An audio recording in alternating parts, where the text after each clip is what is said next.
Dan untuk membahas lengkapnya terkait sidang hari ini, saya sudah terhubung bersama dengan Titi Anggraini, dosen kepemiluan Universitas Indonesia. Selamat siang, Mbak Titi, apa kabar? Baik. Selamat siang, Mas Davi. Alhamdulillah, kabar baik, sehat. Sehat ya, oke. Mbak Titi, kita sudah mengikuti jalannya sidang sejak pagi tadi hingga hari ini. Ada beberapa hal yang menarik yang muncul di persidangan. Salah satunya yang tadi, soal Sirekap yang menjadi sorotan. Sebenarnya Sirekap ini satu sisi dianggap bukan alat ukur final begitu ya hasil pemilu. Namun di sisi lain, Sirekap ini juga dituding sebagai alat kecurangan. Kalau pandangan Anda seperti apa?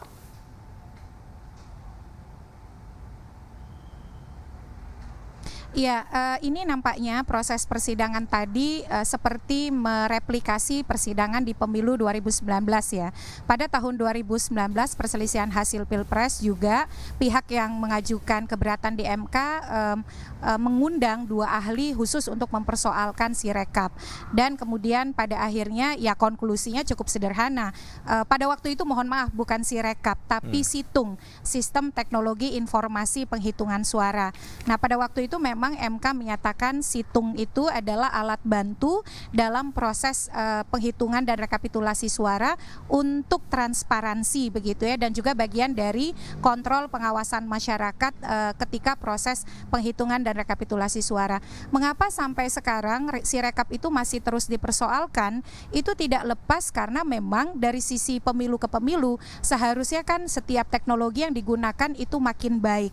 Ketika misalnya ditemukan kinerja yang justru tidak makin baik dan menunjukkan bahkan penurunan, artinya ini pasti akan dikaitkan dengan kredibilitas penyelenggara di dalam melaksanakan tahapan-tahapan pemilu. Jadi saya yakin itu para pihak yang mempersoalkan Sirekap bukan kemudian ingin menjadi pada akhirnya tidak sampai pada konklusi bahwa Sirekap itu menjadi basis dari penetapan hasil yang curang begitu ya. Tetapi kemudian Sirekap adalah refleksi dari penyelenggara pemilu yang kurang kredibel di dalam menyelenggarakan pemilu. Dan bukan tidak mungkin misalnya Sirekap itu karena dia tidak disiapkan dengan optimal, itu melahirkan krisis legitimasi. Di dalam pemilu itu ada 2 hal yang penting. Yang pertama adalah kepercayaan publik, yang kedua adalah legitimasi. Nah, untuk mendapatkan legitimasi, maka tahapan-tahapan pemilu harus dilaksanakan secara profesional, lalu juga dengan menunjukkan keterpenuhan prinsip-prinsip di dalam penyelenggaraan pemilu, akuntabel, transparan, terbuka, dan lain sebagainya. Dan saya kira wajar saja ya kemudian ketika Sirekap ini kembali mengundang kontroversi, terutama ketika dikaitkan dengan pemilu legislatif misalnya, ada tren menunjukkan perubahan atau pergeseran suara tidak sah yang masuk menjadi suara partai. Nah, kalau itu bisa terjadi berarti pertanyaannya mengapa? Sebab kalau dari sisi teknikalitas nampaknya itu jauh dari aspek kesalahan baca dari sistem, sebab suara tidak sah itu letaknya paling bawah sementara suara partai itu jauh ada di atas.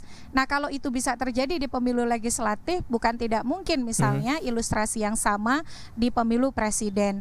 Nah, apa yang terjadi pada sidang hari ini saya kira itu yang harus dibuat terang benderang oleh KPU. Tentu KPU akan berpegangan pada proses rekapitulasi suara itu yang resmi adalah yang manual, maka Sirekap adalah instrumen transparansi dan kontrol terhadap kerja-kerja penyelenggara. Sayangnya memang dalam praktiknya instrumen transparansi dan instrumen kontrol itu kurang bekerja dengan baik, dan itu yang akhirnya menimbulkan krisis legitimasi.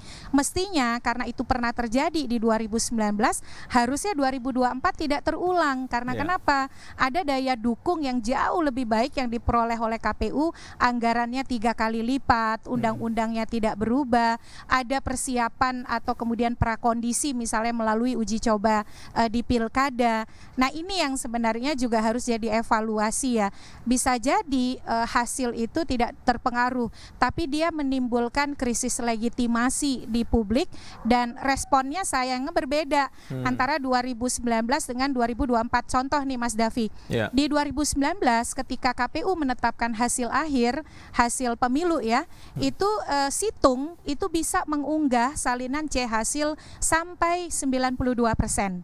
Nah, Oke. KPU yang sekarang ketika menetapkan hasil pemilu tanggal 20 Maret lalu, Sirekap hanya mampu mengunggah di angka 76%, di bawah 80%. Padahal teknologinya lebih maju, anggarannya lebih besar, persiapannya mestinya durasinya jauh lebih panjang, tapi ternyata performanya tidak lebih baik daripada ketika KPU 2019 mengelola situng. Nah, itu juga harusnya jadi catatan Oke. terkait dengan kredibilitas KPU di dalam melaksanakan tahapan pemilu. Oke, Mbak Titi, kalau kemudian Anda bilang KPU ini kurang kredibel mengelola sistem informasi pemilu begitu ya. Namun kenapa pada hari ini KPU hanya menghadirkan satu orang saksi yang dianggap ahli di bidang Sirekap dan IT? Apakah ini cukup untuk memberikan fakta-fakta secara terang benderang dalam persidangan menurut Anda?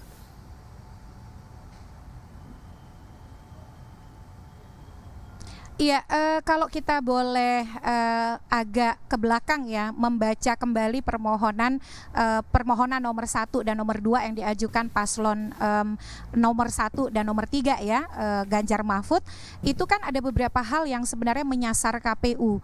Memang permohonan tidak melulu soal angka.